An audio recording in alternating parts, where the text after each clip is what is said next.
who is the Executive Director of the County Governance Watch. We also have Pastor Mark Echakara, who is a leadership expert. And gentlemen, before we went on break, of course, we're touching on matters, hate speech and propaganda during the election. Pastor Marcos, to give you a final closing comment on that, you know, there's been a lot of talk as to the fact that Kenyans are peaceful people. And so all this talk about violence is really null and void, because the only recipe for violence would be lack of a credible, free, fair and transparent poll. But do you think hate speech and the propaganda going on social media has a likelihood of sparking tension in this election? Yes, Michelle, it is possible. Just during the break, I was talking to Kevin. About a month and a half ago, I was in the U.S. My wife and I were in the U.S. when we had the shootout where the congressman was shot and some of his security personnel were killed. And what happened is that the person who executed that crime had been on social media for months, threatening and issuing threats and issuing threats. And because the U.S. appreciate freedom and their liberties, the fellow had all the leeway to exercise his freedom. But with time, he made good his threats. And so I think it is right, it will be right if our security apparatus were on the watch, monitoring, and if possible, summoning these people and telling them to stop. Because if this is allowed to spread like wildfire, very soon it will run out of control. We can't have our security manning the streets, watching out for possible terror attacks, securing our election, stations, and at the same time watching over people on social media. We really need to cut down on this. Whatever communication authority needs to do, let them do it. And I don't believe that Kenya is going to go to war. We will never fight. And Kenyans have tested. What they have tested is not war.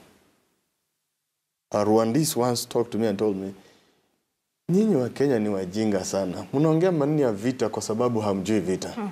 You know, because Kenyans really don't know what war is. They just talk, we will fight for our rights. But you know, your right stops where the right of another Kenyan starts. Right. And every Kenyan has a responsibility to make sure that this nation is peaceful. We are a nation of now 44 tribes. And every Kenyan has a responsibility to ensure that we are peaceful. We cannot exist as a people apart from our neighbors. Right. Because every Kenyan has a right to be a Kenyan. There is no Kenyan who has more rights to be a Kenyan than the other. Right, and of course, that seems to be, you know, the message everybody seems to uphold. Kenya will not go to war, although we haven't been to war again. But gentlemen, let's take a look at what's making headlines on the dailies this morning. And let's begin with the Sunday Standard. And this is the story that shocked the nation yesterday. Still a lot of questions being asked how gunfight at Deputy President's home unfolded. So that is a report on page 4 to 5 of the paper, but there's a timeline of how it happened right here. So at 9:45 a.m., the Deputy President, William Ruto, left his Sugoi home on a chopper headed to Kitale for a Jubilee rally. An hour later, at 10:45 a.m., 2 individuals on a motorbike gain entry via the first gate. One of them draws a machete and hacks a GSU officer manning the second gate. At 11 a.m., gunshots rent the air as workers and a number of staff ran away from the scene. An hour later, at 12 noon, officers drawn from the GSU, the AP, and regular police cordon off the compound as crowds mill around and more gunshots continue to be heard. And this, of course, was even from eyewitness accounts and later on at 3 p.m., there was additional reinforcement from Reke officers in a police chopper. So this is a report that continues on page 4 and 5 of the paper. But of course, the controversy is the differing statements that we've heard. There was reports that there were 3 attackers were subdued and killed after a 6-hour gun battle. But another later said that paramilitary police were waiting for nightfall to flush out the attackers. But the Inspector General of Police said he was a lone gunman with a machete who was at the home all the way until about 6 p.m. in the evening. This story, of course, has raised questions as to What significance does it have for the home of a deputy president to be raided at this particular time, Kevin? Michelle, this is not possible. It is not possible, but unfortunately, it is a possibility that has now taken place. And the fact that you have all these differing reports from different sources, including I watched on KTN News last evening, the eyewitness accounts. Right. And many of them were actually so much shocked and surprised that they were there, they saw people that they are very much conversant with, and suddenly they just heard gunshots and helicopters running up and down. And why I say this is not possible is for those who have tried to gain entry into some of these very protected homes. Right. Even for a simple person like a principal secretary or a director at the GSU training school, it is not a place you'll just hold a machete and then you are on a motorbike and you start hacking. It is not possible. And the fact that this is the home of the Deputy President of the Republic of Kenya, someone who is considered as the second mostly guarded person, Michelle, this is not possible. Right. And the fact that these are 6 days to elections and we've been seeing all these issues regarding security still point to serious concerns that I think that the government, through the various security mechanisms, should be able to tell the country. And the fact that then the IG comes and says, by the way, it was a single person. Right. These, I think, a lot of there are lots of things that we are probably not being told or that are taking place that we are not so much aware about. But I think my biggest concern as a Kenyan is if the home of the Deputy President can be attacked, how safe am I, even as I walk along the streets? Right. Because I'm not guarded, you know.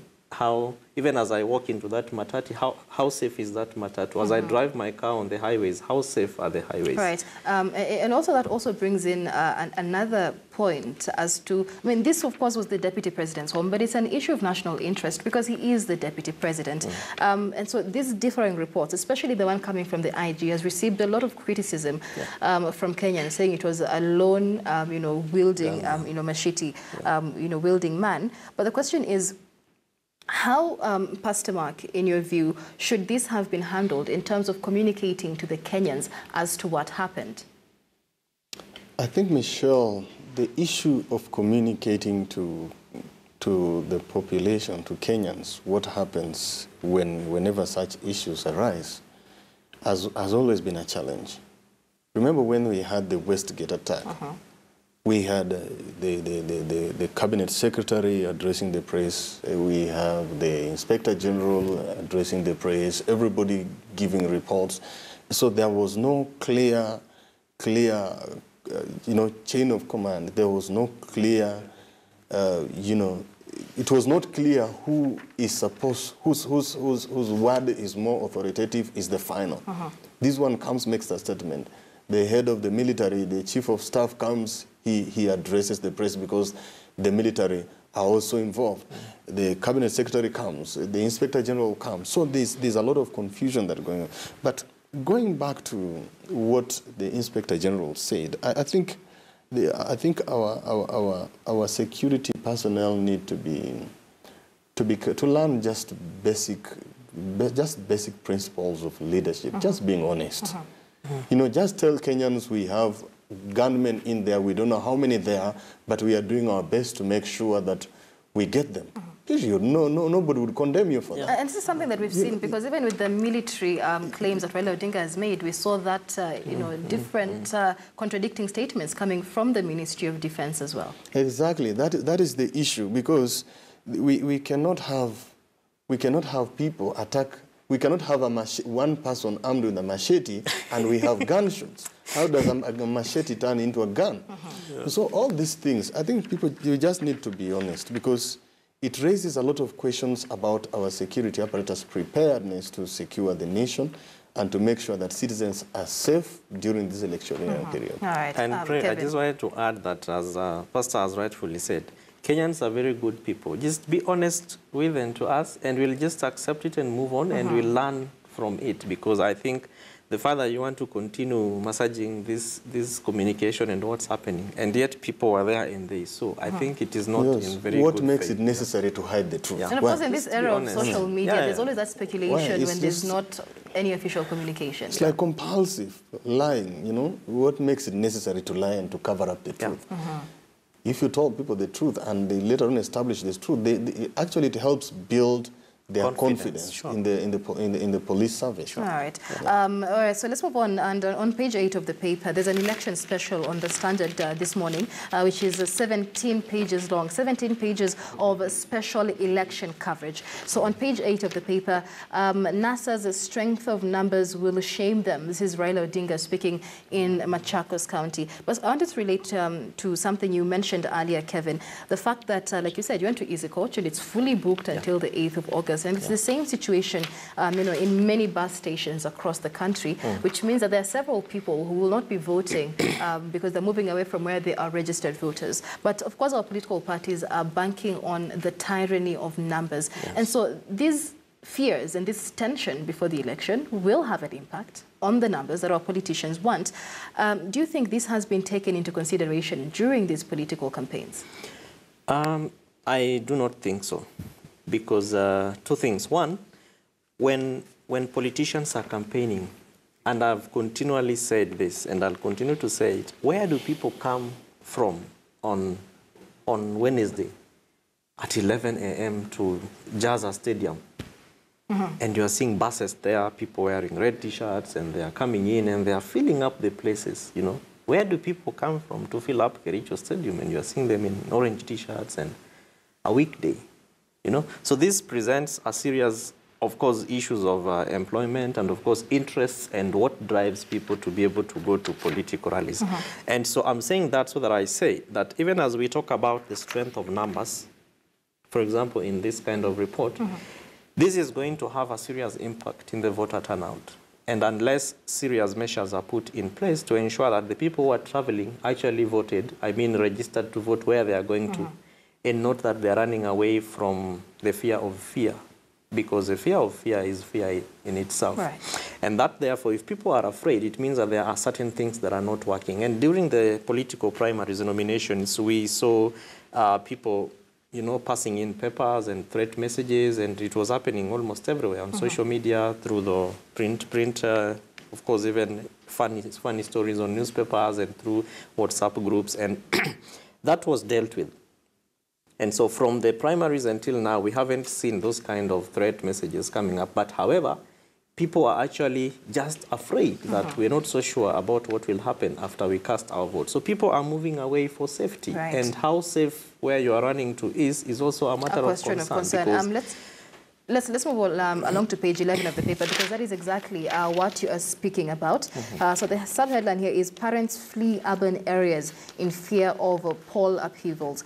So Kenyan parents are a worried lot, especially those whose children are already home from school for the August holidays, and many children will be home for the August holidays.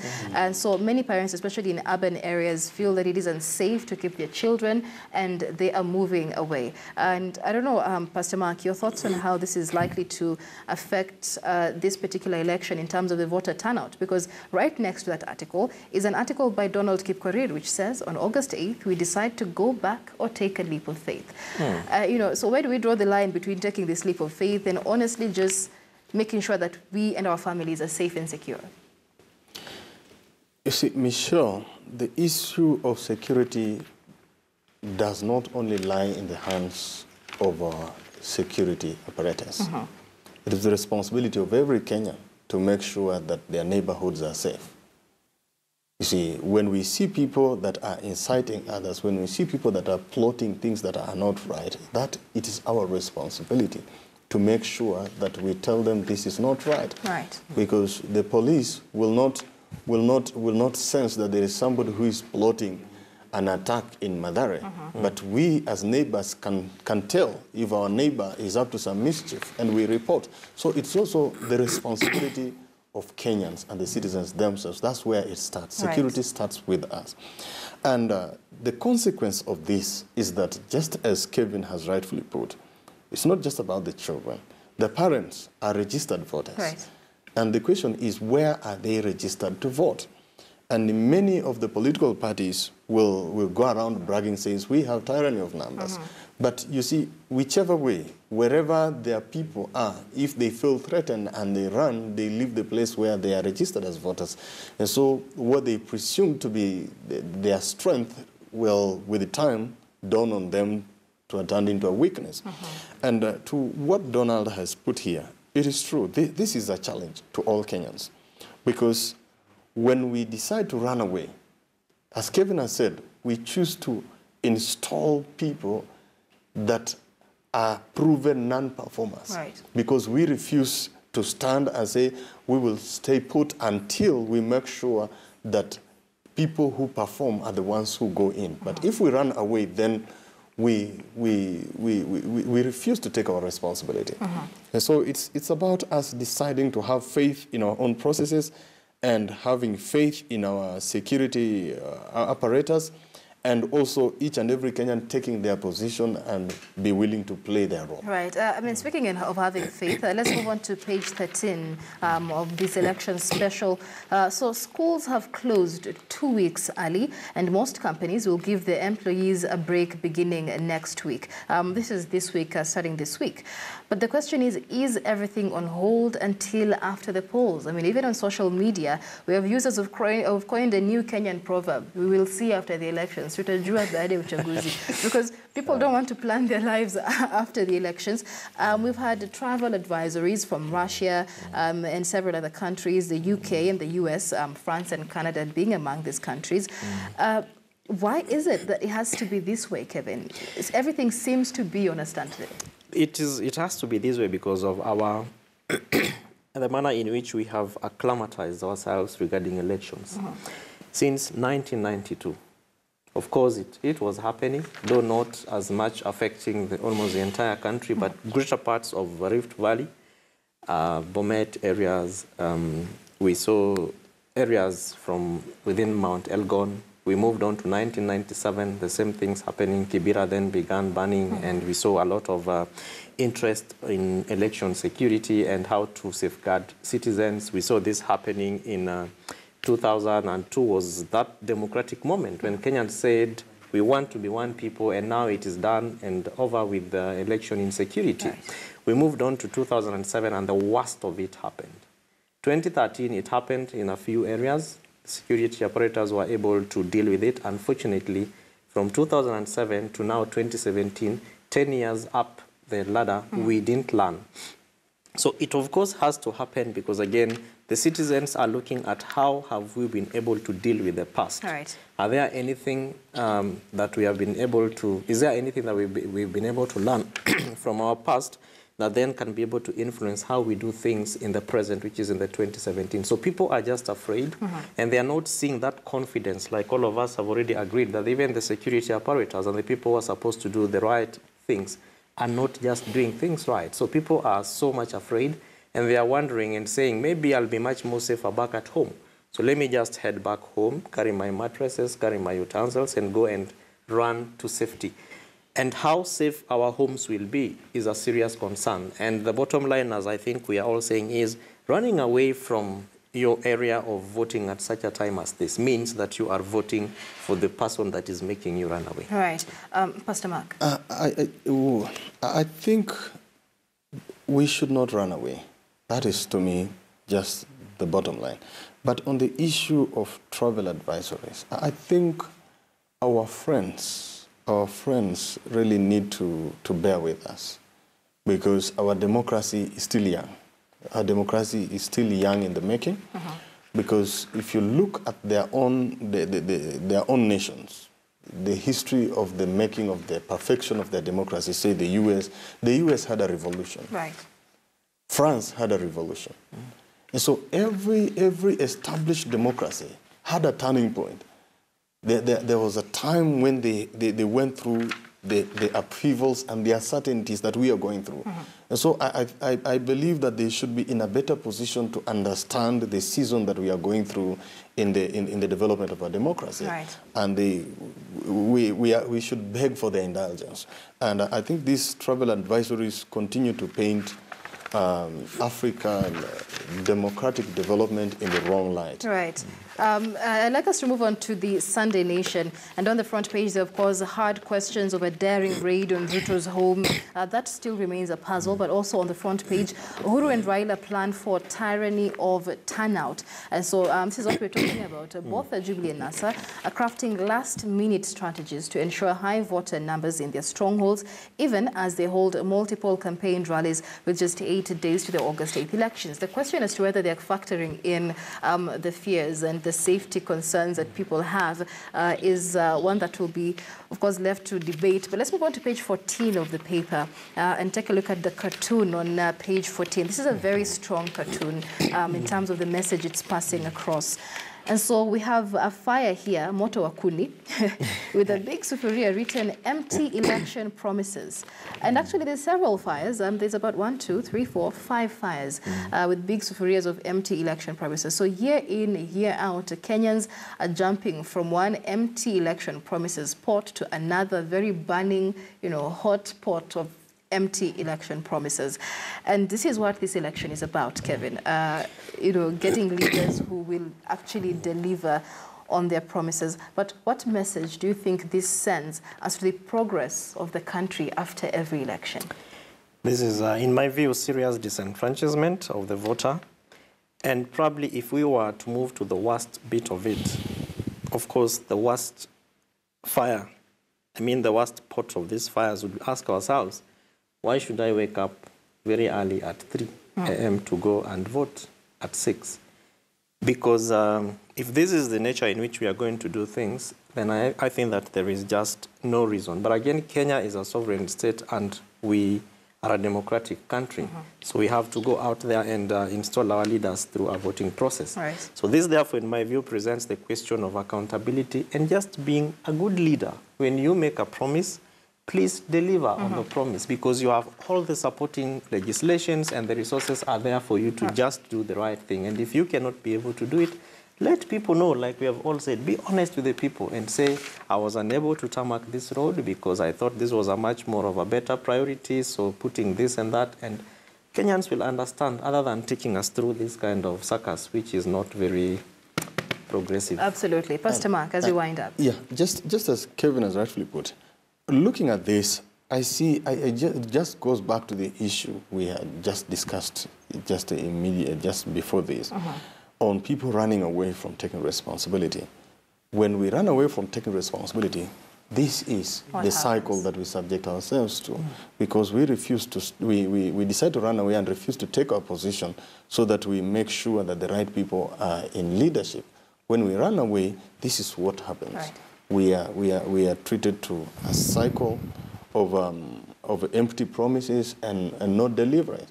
And the Kenyans have to understand this thing, that election process is a privilege we granted ourselves in the Constitution. We granted ourselves. Nobody imputed it on us. We granted ourselves when we gave ourselves the new Constitution 2010, the Kenyan Constitution 2010. We said we must go through this cycle. You see, we must go through this cycle. So we cannot run away from that which we have given ourselves. It's just like a man running away from a wife he has married. So it's a constitution that we, of course, passed. And, the call is for Kenyans to come out and uphold this particular constitution. Let's have your closing comments, Kevin. This next 6 days, Kenyans will definitely be treated to a lot on the campaign trail that is likely to probably either cloud their minds even more or give them a bit more clarity. But what focus should Kenyans and the electorate really have right now? My fellow Kenyans, the home stretch is here. And this is the moment we've all been waiting for. Let's not run away. I think we have had 5 years to assess these leaders. We have had the opportunity to look at what they can be able to do and what they cannot be able to do. The opportunity is for us to go out there and put the right people that you want in office.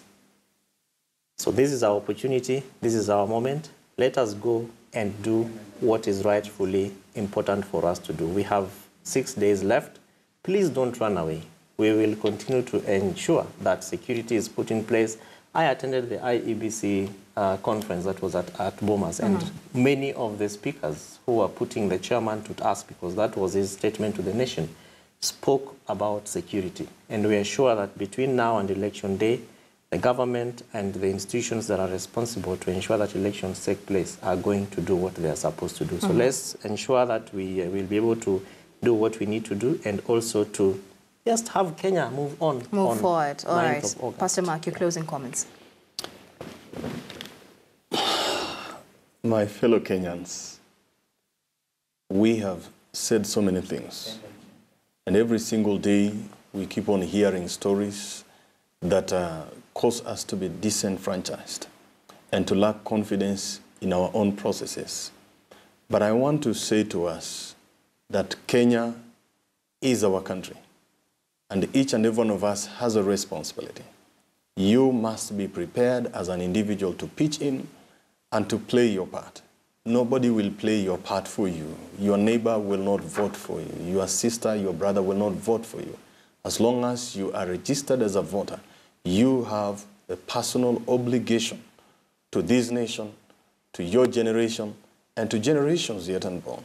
You owe it to your children, because when you refuse to play your role, then you disappoint not only yourself, not your generation, but even your children. Let us come in and let us vote, and let us vote wisely, and let us be peaceful, and let us know that united we are strong, divided we are weak. That's a good point to end this conversation. Thank you so much. Pastor Mark Echakara is a leadership expert joining us here on Weekend Express, as well as Kevin Osido, who is the Executive Director of the County Governance Watch. Thank you so much, gentlemen.